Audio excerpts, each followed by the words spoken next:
Hello and welcome to episode number 317 of the Armin Show podcast, where we have been learning more economics, science, the brain, specifically in this case, the brain, maybe surgery, transplants, whatnot. On this episode, we have the author of this book, Mr. Humble and Dr. Butcher, a play on a past name you may know of. The author is Dr. Brandy Schillace. Brandy, welcome to the show. Thank you so much. I'm glad to be here. Glad to have you on here. A Monkey's Head, the Pope's Neuroscientist, and the Quest to Transplant the Soul. That's the subtag or whatever it's called. That's great. This is a book in the category of items that would pull in a lot of readers, I can tell, because I check the internet. I know what tends to be popular or people are interested in, and some of the top podcasts have topics not that far from. Yeah. So, head transplant, the beginning of life, the end of life, whether or not your brain can outlive the body, it can. Other things like that. Now, to add in, you do run a book club, Peculiar Book Club. You are a research associate at Dietrich Medical History Center and Museum. You have written multiple books before. Death's Summer Coat is one of them. Dying teaches us about life. A lot of these have a theme of the bridge between life and death. Yeah, that tends to happen with my work. Mm-hmm. You've given a TEDx talk. You have given various talks. You have appeared on NPR's Sound of Ideas in various locations. So a lot of activity across the board. I always like to point out various activity because momentum builds from our doing what we do. Now, that's true. Before we get into the book, you are in the category of history, medical history. How did you get into this category in the first place? Why? Mm-hmm. I'm actually not a research associate at the Dietrich anymore, though I have a very strange career that has moved in a lot of different directions. I've been a professor. I've worked in a history department, a literature department, and I've had an office in an anthropology department at different times. And now I'm the editor for the Medical Humanities Journal, which is a journal published by the BMJ, or the British Medical Journal Association, or the BMA. And that's kind of, I'm an intersection sort of person to begin with. I think life is more interesting at the intersections. And so a lot of these places where history and culture and society and weird stuff and science and medicine all collide together, where the human is at the center, that tends to be where I like to hang out. That tends to be my favorite place to be. So I started off in academia, and then I left academia for museum work, and I'm now an editor and freelance, and I'm the host of this show that happens twice a month on second and fourth Thursdays of the month. So it really, all of that is to say, I love the middle bits. I love that sort of interstitial gray area. I think that's fantastic. I also grew up in an underground house next to a cemetery. So classic underground houses next to a cemetery. Didn't we all grow up there? No, not exactly. Yeah, I sat on a lot of tombstones and read about bubonic plague. And, my parents actually were both quite ill when I was young. My father having heart disease and my mom had cancer a couple of times. And so, that medicine sort of burst into my life in ways that I might not have been completely ready for at the time. But all of that, makes you who you are. Especially the living underground part. Right. That's a different one. And you did mention somewhere else that you have been in many basements, which are also underground. So many basements. It's like my life just sort of begins, ends, and revolves around basements. Huh. Somebody has to be on the middle floors, upper floors. Somebody has to analyze the basements and see what's going on. Somebody has to. Yeah. As a matter of fact, in our house, the roof was above ground, and we had a black snake that lived in the roof, so in the rafters. So the snake had this sort of pet house, and we were in the basement. Huh. Good old snakes. Now, also, when you're saying tombstones, I saw the necropolis this year because I went to Scotland. Have you ever been there, or is that a kind of place, or have you gone to these kinds of locations that have a bunch of? So I missed actually getting to go to the necropolis. I've been to Glasgow. I've been to Scotland many times, but somehow I've never made it to the necropolis. I have been to Père Lachaise in Paris. I've also been to the Paris catacombs, speaking of things that are underground, and cemeteries pretty much everywhere else in the world. I've been to them probably New Orleans, lots of places. But no, I miss the necropolis, and somehow it's just never aligned for me to go there. But I do love a good cemetery, as do many of my friends, the living ones, I mean. Would you say, before we get into the material, that you have a good or a relatively good sense of the bridge between life and death at this point, if that's a category that you have looked at over time? It certainly is. It's certainly something I've spent a lot of time focusing my energies on, and there's a lot of reasons for that. But one of my early books, Death Summer Coat, that you mentioned, looks at all kinds of grief and death rituals, and I write a series for Medium on death and dying as well. So it is something that I'm really, really interested in. But what was cool about this book is it's almost it's like the other side of it, right? It's not about where does life end, but more where's that hazy line? Like, what is life? What does it mean to be alive? Where is life? Is it brain life? Is it body life? What does that mean? And what does it say about us as people? That's true. We all know in 2021, all our life is in a phone. It's all located there. Classic. Now, this book is called Mr. Humble and Dr. Butcher, which is a play on Dr. Jekyll and Mr. Hyde. There's a good side, bad side, or there is a positively oriented side and a more, let's say, sinister side of sorts related to the doctor, in this case, Dr. Robert White. Can you tell us about why he was picked to discuss about, was he the only individual that fit this specific category?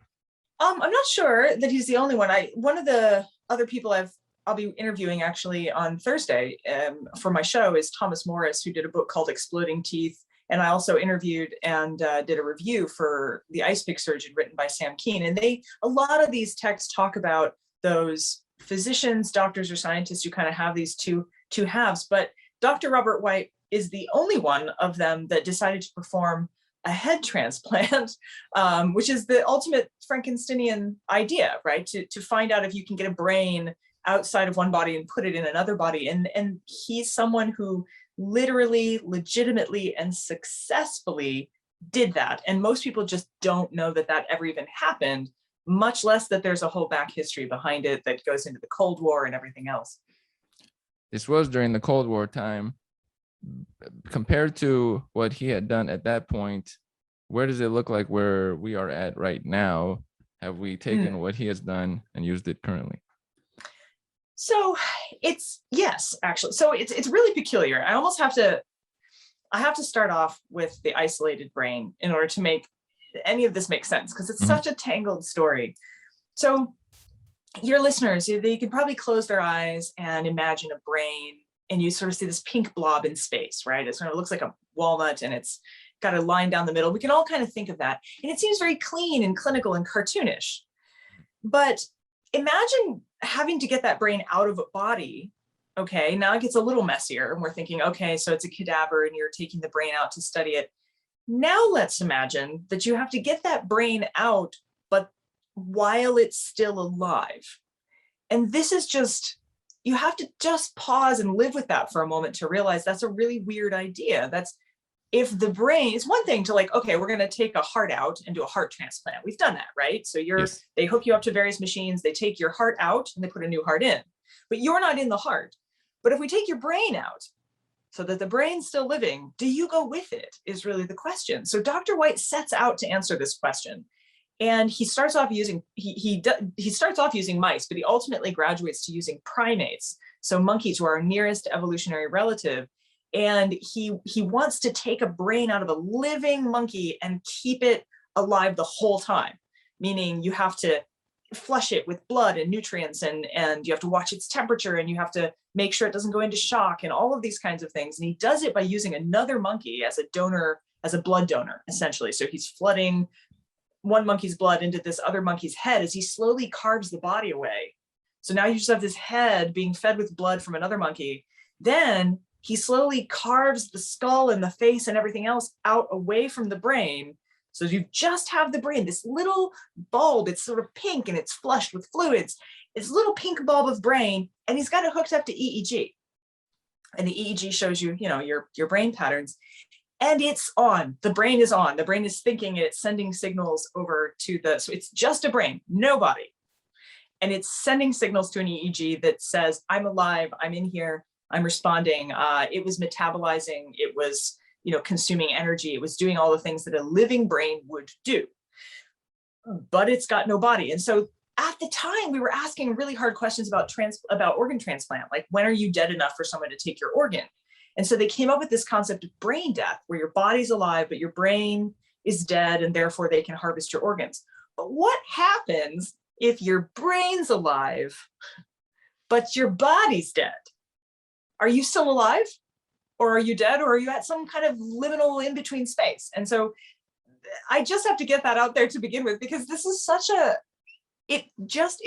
I hate to use the word mind-blowing, but it is. It's just a really out there idea. And that's partly what he sets out to do. So everything kind of crystallizes around this idea and all of the things that he had to invent to make it possible. And those are the things we still use today. That makes sense. Like the process along the way is the process Right. that you still have to use. Because Yeah, you run into absolutely. issues. Now,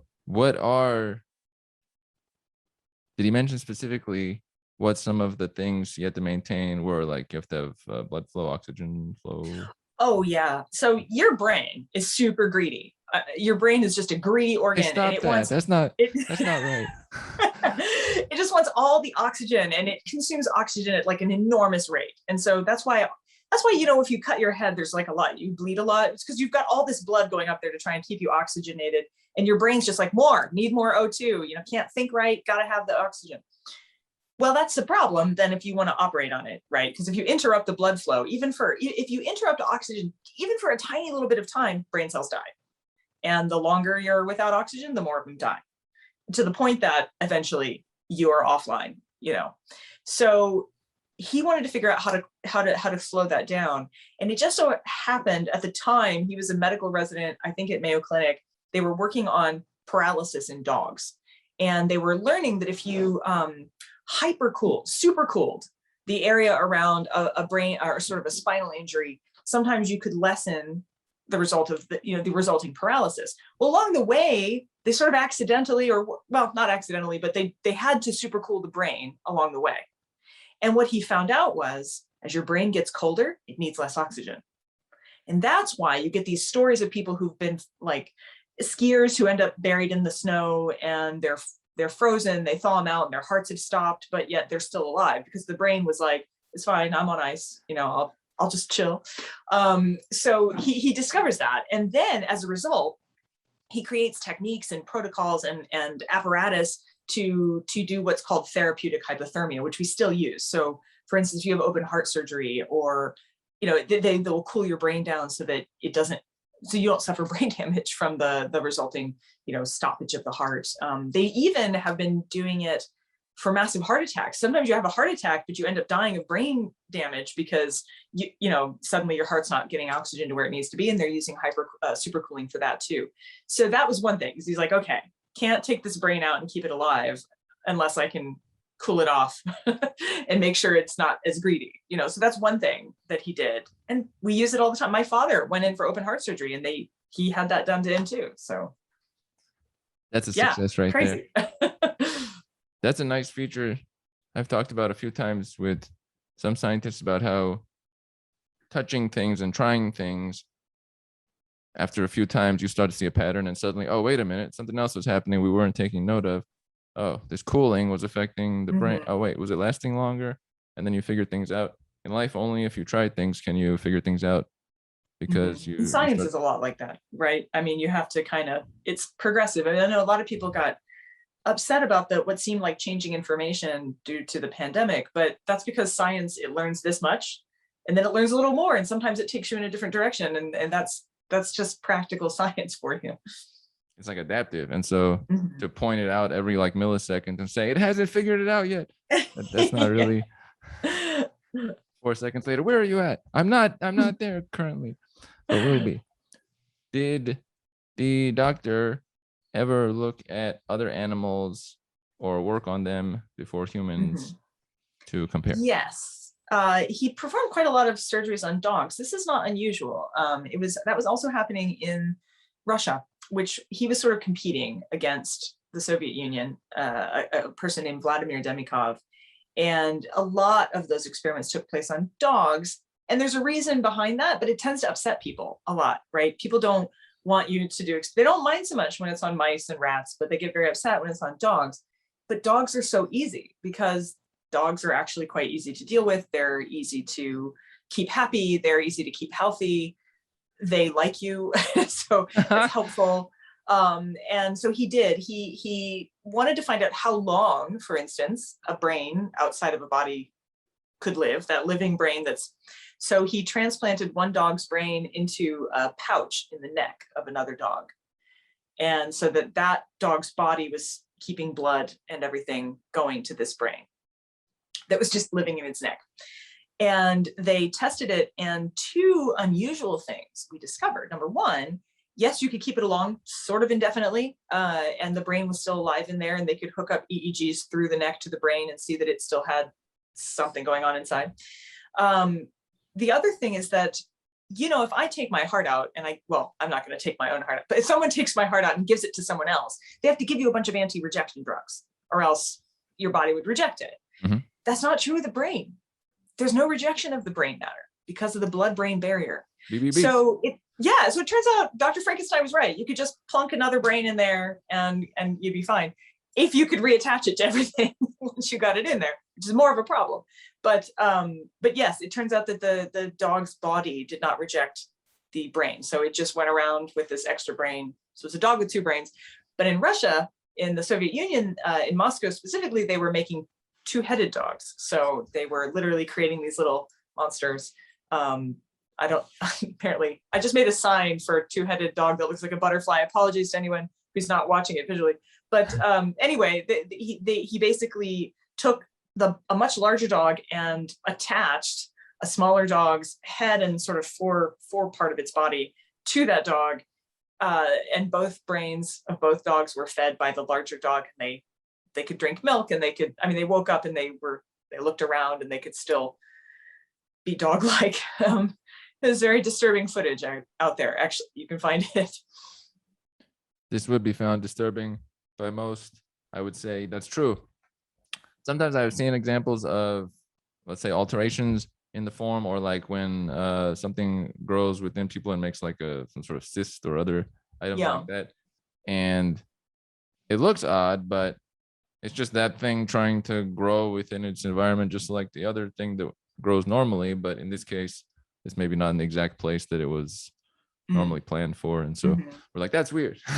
Well, there's a lot of, I was reading Mukherjee's The Gene and Intimate History, and they're talking about genetic mutations and how these, actually some of this is in in Carl Zimmer's book too, Life's Edge, but this concept that mutation is not, it's not from outer space.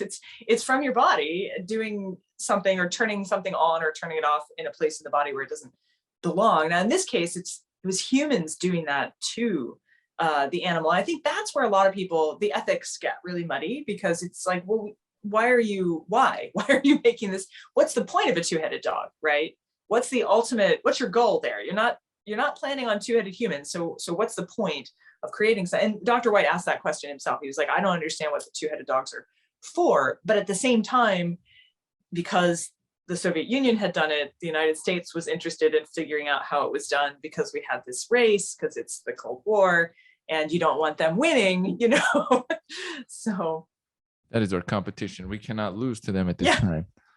That's true. Right. One thing that comes to mind is you have covered ethics for many years as well along the way. Most of this was done, 50 years ago, Cold War time, whenever that is.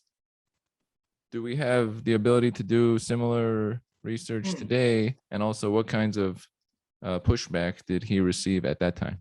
Right. So it's really interesting because times have changed a lot. I mean, for one thing, we don't, it's hard. We were coming out of World War II, and you had this sense that if your science won, your ideology won. So there was a real sense that American science had to be king, and there was this great enemy we had to defeat. And having an enemy means sometimes things that we might not do, we might step back and go, well, maybe we don't need to focus on that or put money behind that. Discovering that your opponent was succeeding in an area meant suddenly there was government funding for things that you might not be able to get funding for today. But the other thing that's really different, it's really changed, is, I mean, White's career spans the civil rights movement, the animal rights movement. You know, people react very differently today than they did then. And they were not keen about this back then. People were not super jazzed about a lot of what was going on. The second heart transplant done by Christian Barnard in South Africa was, he took a black man's heart and put it in a white man's body. And there was a huge reaction to that. Like, oh my goodness, are surgeons going to be farming black bodies to save white lives? And who decides? You know, if the surgeon's the one who's deciding and the surgeon is himself white, that's a real problem. Like, how do we know that we are actually receiving the best care, or are they letting us die so they can take our organs? There's a lot of questions, even at the time. Then with animal ethics, there was anti-vivisection movements even in the 19th century. But when you start to see these things on television, it really blows up. It really, like, suddenly the general public was made aware of things that were happening. And this is the rise of PETA, the People for the Ethical Treatment of Animals. They kind of come to the fore right around the same time over a case involving monkeys in Silver Springs, not related to Dr. White, but of course he's also performing these weird head experiments. There's like 300 frozen monkey heads in the lab, and so that's going to upset people. PETA ultimately takes aim at Dr. White and other people like him and saying, look, what you're doing to animals is not right. You've got them in small cages. They're not well treated. At the time, Dr. White did everything by the book. But today, the books are very different. We have very different laws as the result of these clashes. So now you can't just stick monkeys in a cage and perform experiments on them. They have to have enclosures. They have to have enrichment. Some labs look almost more like mini zoos. They have to create a life for the animals that is better. And that's better for science too, because if you're working with a sick or upset or stressed out animal, that's probably skewing the results. So anyway, Dr. White on one side and PETA, an animal rights activist, and he clashed, and he was a bit of a provocateur as well. I mean, they called him Dr. Butcher.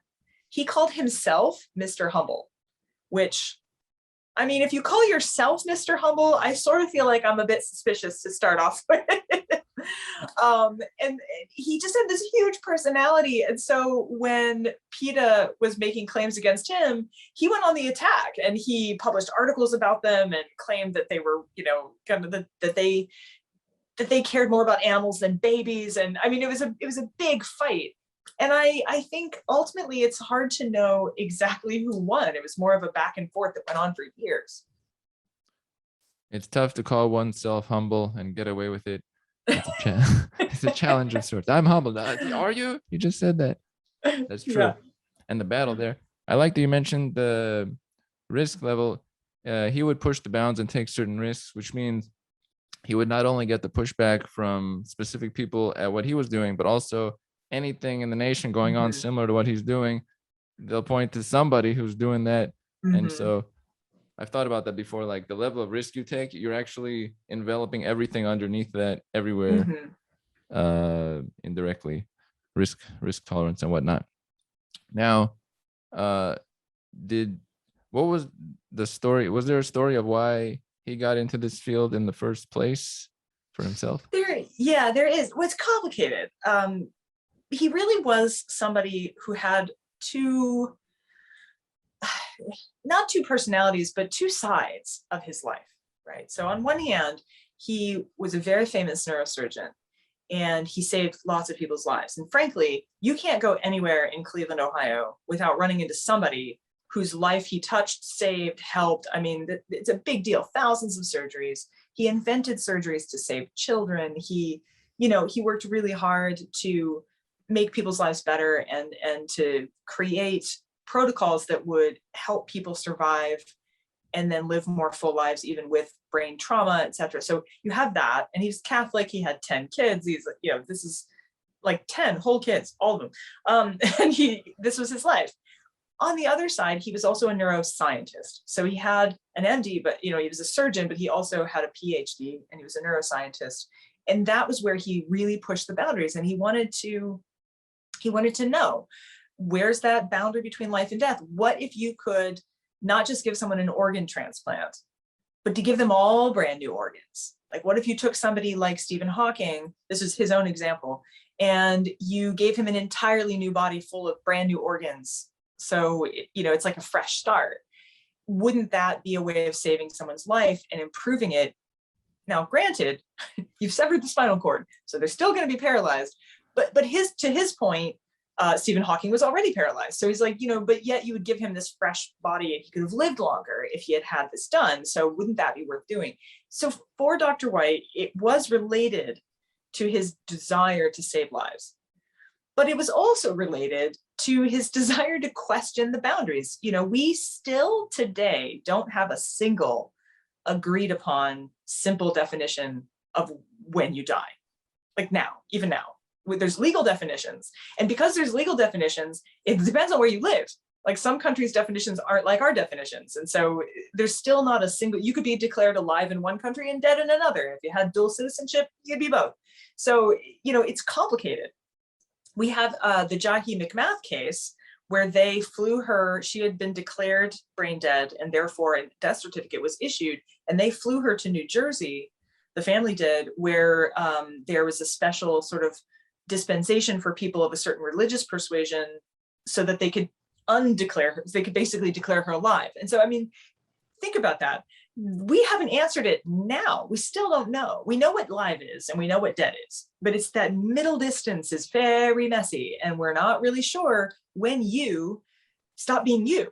And you'd like to think we'd get that right. So Dr. White, this is an unanswerable mystery, and he felt that the brain was as complicated as outer space and just as undiscovered. And so I think partly that was about saving lives, but partly he thought Victor Frankenstein was a hero.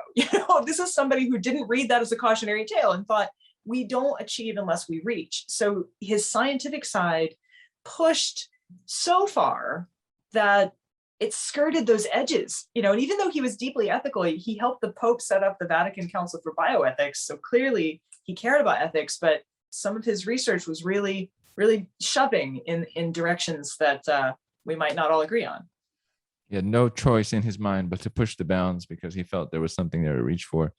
Mm-hmm. One thing that comes to mind is that this is very related to recent time, or right now, where very well-off people would like to replace parts of their bloodstream, parts of their body, so as to stay young or youthful, or find ways to demethylate, whatever it might be, so that the clock of time is removed. So that's a straight linkage to this kind of analysis.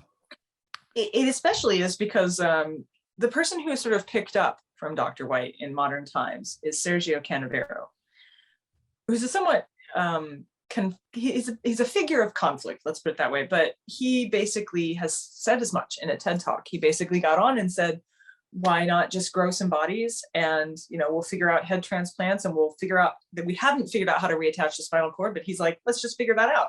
And then you can just have a new body. So there are people talking exactly that way.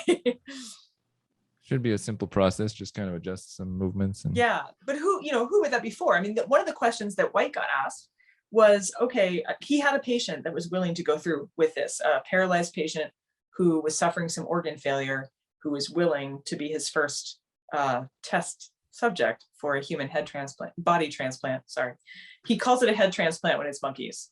When he moves on to talking about people, he calls it a body transplant because you're here in his mind. So, and monkeys aren't, I guess. I don't know. So he had some he believed that humans had souls, and he did not think that monkeys had souls. And that's his Catholicism and his medical training all kind of conflicting and moving together there. But anyway, when he said he wanted to do this, people asked him, they said, well, okay, so you're going to take a body that is brain dead, and you're going to take that body and give it to someone else.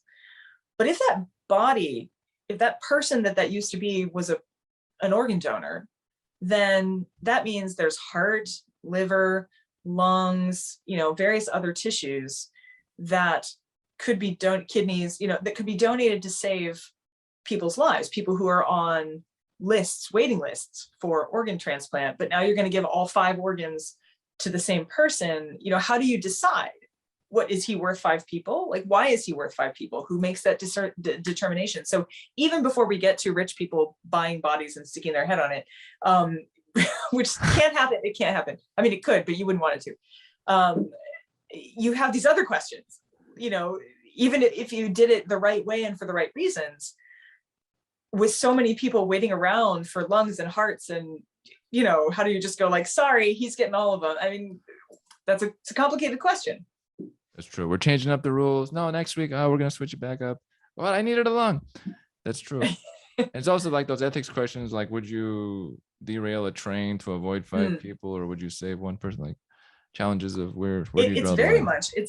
It's very much that kind of ethical conundrum. And on the same token, the person whose life he was trying to save with the body transplant, Craig Vidovitz, was very vocal about how, the only reason he was looking into it is because the medical community wouldn't give him an organ transplant. He wanted a kidney transplant, but people with paralysis are not considered good candidates. And for him, he felt like that was as though the medical community was saying that disabled lives were worthless. And so he's like, that's ableism. So, I mean, it's difficult to come down on the side on this issue, because there are so many ways of looking at it. And I think its complexity, you think about it, you're like, head transplant, but it's actually a deeply complex ethical, historical issue that takes a lot of thinking through. Mm-hmm. It's another level we haven't had in humanity. And it's not, you don't have to question it before, because it's not possible. As it becomes more possible, then it's like, oh, which one is the person? Does that person have the same value as the original? Whose body is that? Can everybody do that? No, just a few. Yeah. Then you start to have to, it's like when you have self-driving cars, and then wait a minute, what are we allowed to do? What risk should it take? What should it not? Before that shows the up. Unfortunate thing about science, technology, and medicine is that we usually end up in the cans before we end up in the shoulds. Like we often get there before we think about the consequences. And one of my favorite theorists is a French theorist named Paul Virilio, and he was a theorist of accidents, because that's a thing in France. And he said basically, if you invent a plane, you've also just invented the plane crash. So any new technology you create comes with its own disaster built right in, and we, often can't even consider. We're unable to see the consequences because we haven't seen our first plane crash. So it's, or you invent a train derailment. So it's the same kind of idea here, where we need to lay down ethics now. No, we cannot at the moment. I can't. No one's going to put a head on another body and that body then be able to walk around controlled by that head. That can't happen yet. Yes, head transplant is possible, but it's almost really just using a body as a life support system for a head, and we don't even know how long it would last. The monkeys that he did lived for 9 days. So it's hard to say exactly how long this would actually work for.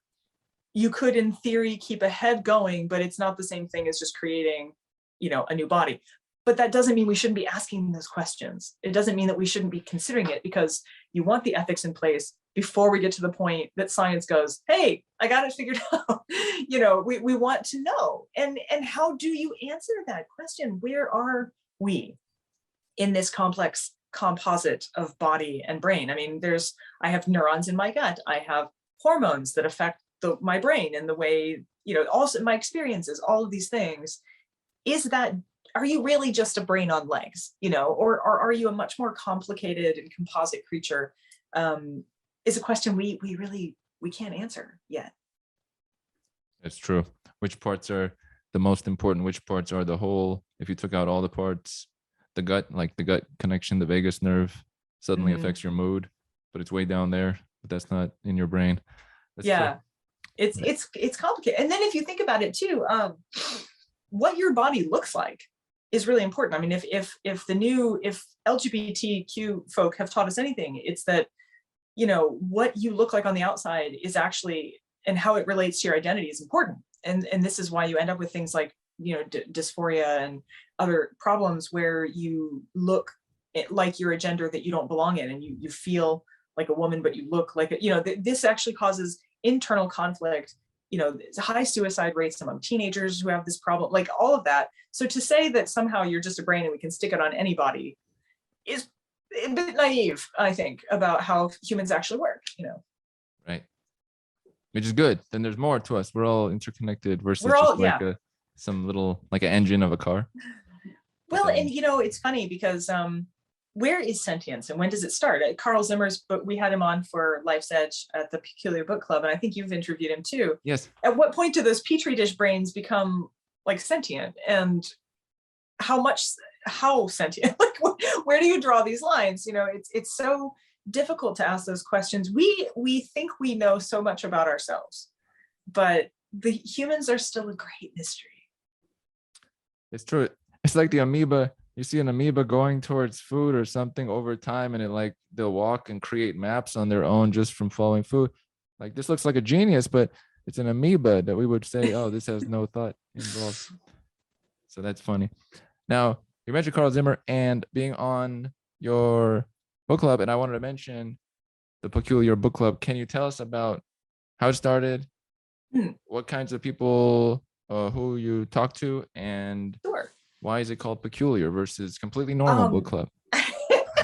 Well, I'm a pretty peculiar individual, as it turns out.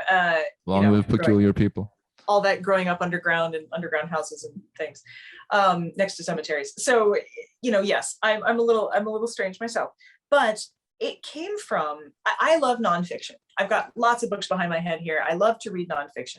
I like fiction too, and there are fiction book clubs and you can find them, but where do you find other people who are reading stuff like Mary Roach's Stiff or Carl Zimmer's Life's Edge, Sam Keen, Dueling Neurosurgeons or Ice Pick Surgeon, all of these like really weird, Thomas More's Exploding Teeth. It's all about like the things people put up their bums are really astonishing in history. Like, 100 years of things up bums. It's fascinating.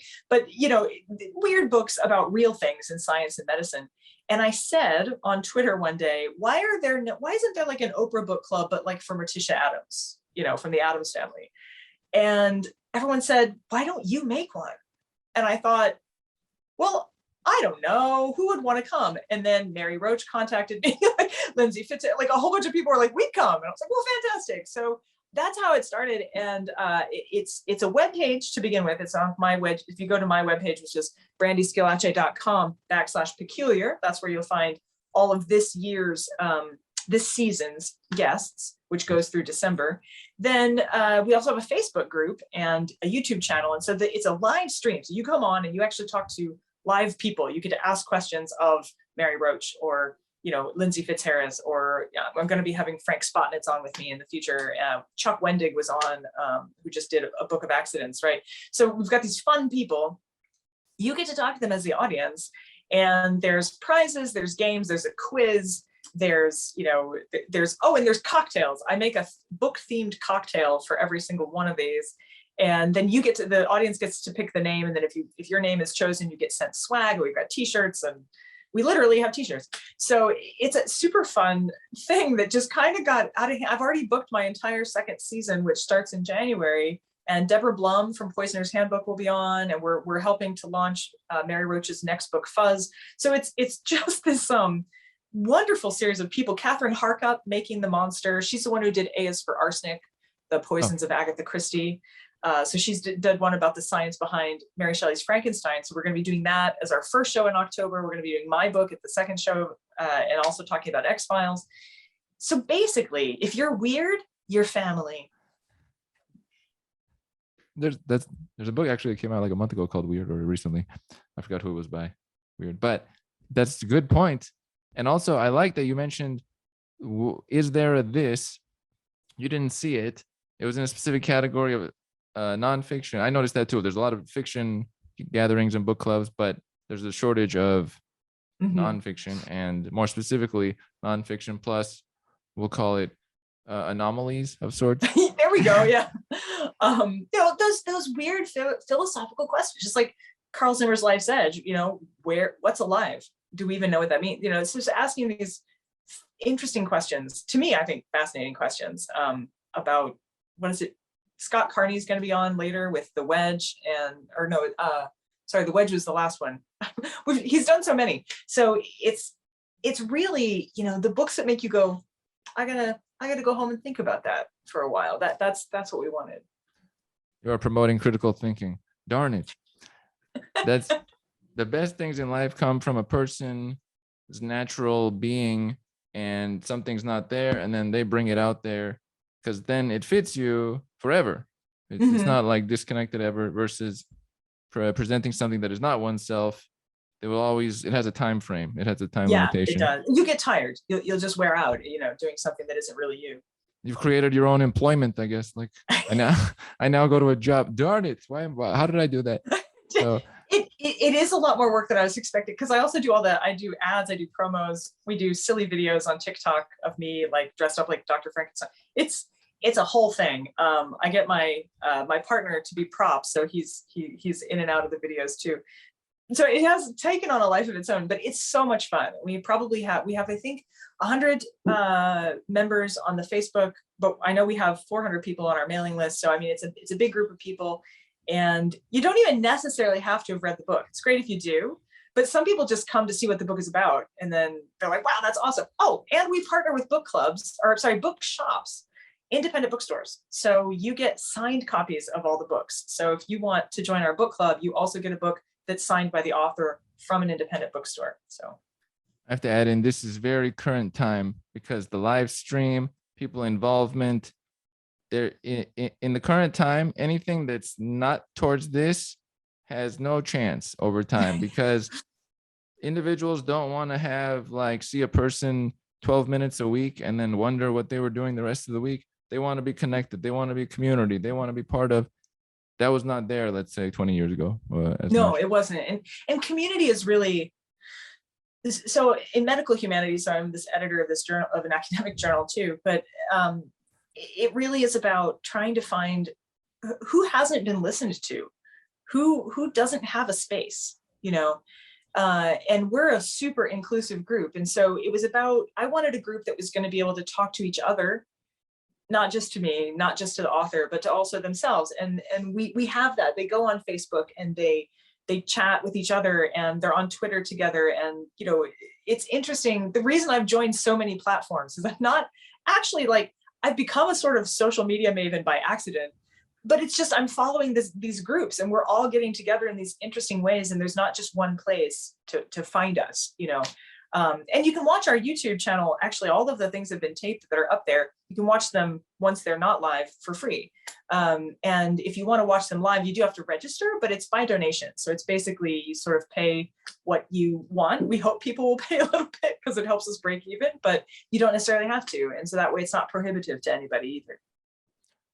This is all current. I know, I checked the internet. I'm very with it. This is all very right now. And you're right. That's a very powerful point. Who hasn't been listened to? That's like the starting framework of most efforts that really do well, because you have individuals who are like, this doesn't fit me. Oh, wait, that does look like something I want to purchase. I can be part of it. That's John. That's Melissa. Hey, it's very nice. Yeah, it feels good. And I think I spent enough of my life being a bit of a, I was the weird kid and all that. I spent enough of my life feeling out there. I'm a little strange, and I'm kind of non-binary, gender fluid person. And it's just finding out that you don't have to choose a community. You can make one. You don't find that you fit in any of those boxes. You don't have to. And the cool thing about us is that we're sort of open to suggestions too. So that means my readers will say, or my audience members will contact me and be like, hey, this book just launched last year. I'm reading it right now. It's fantastic. Do you think we could get this person on? And so they matter, like their opinions matter, and I listen to them. And I'm also, I'm shockingly easy to get in touch with. And I don't know if that's a good thing or not, but yeah, I'm out there, and I do respond to people, also as an author too. And, there aren't levels. It's just like, I wonder what that author Brandy is like. What are you like? Well, let me tell you. So that one-on-one, that's something that's new too. You didn't used to have that, but with Twitter especially, and just the people willing to come on. Mary Roach being like, yeah, I want your people to ask me questions. I'm astonished by how open and accepting and fun a lot of these authors of peculiar books are. That makes sense. Those who were not in the specific concrete set guidelines have way more opportunity today to reach out beyond those, whereas maybe 40 years ago, nope, sorry, like you're not cool. It doesn't blend in. I will say this though, it is a lot more work. You Right. have to want it. I mean, I'm an author, and you end up doing a lot of your own promotion. I mean, my book was published by Simon and Schuster. I've had reviews in New York Times, all these places, but in the end, no one will read it if you don't reach out to them. We're just not in the world where, you don't have that sense of like, I will go to Barnes and Noble and I will buy what's on the front table. There is no place. We don't even go to physical bookstores half the time. So that serendipitous, like, I will follow what the publishing industry tells me I should buy, that's not there anymore. That's a lot more work for the author, but I think it's a lot better for the readers. And so since I'm both a reader and an author, I'm sort of reaping and sowing at the same time. I have to throw back in. You were mentioning weird. I remember when I was in 6th grade, me and my friend Scott, we'd go up to people at school and say, who's more weird? I don't know why we did it, but we would challenge people to say which one of us was more weird, wanting to be the weirder one. So victory was mine once in a while. I didn't have to ask. I was that, remember, right? It's like, who's she? Well, she's the one who lives in a hole in the ground next to a cemetery and has that pet raccoon. So I don't think there was ever going to be a point where anyone was going to go, is she the weird one? She's the weird one. They were not asking. They were not asking. No. They put in a thing. Now, one thing I always like to check is, what is one message you would want people to take away from the writing of the book or the experiments and research that was done by the doctor?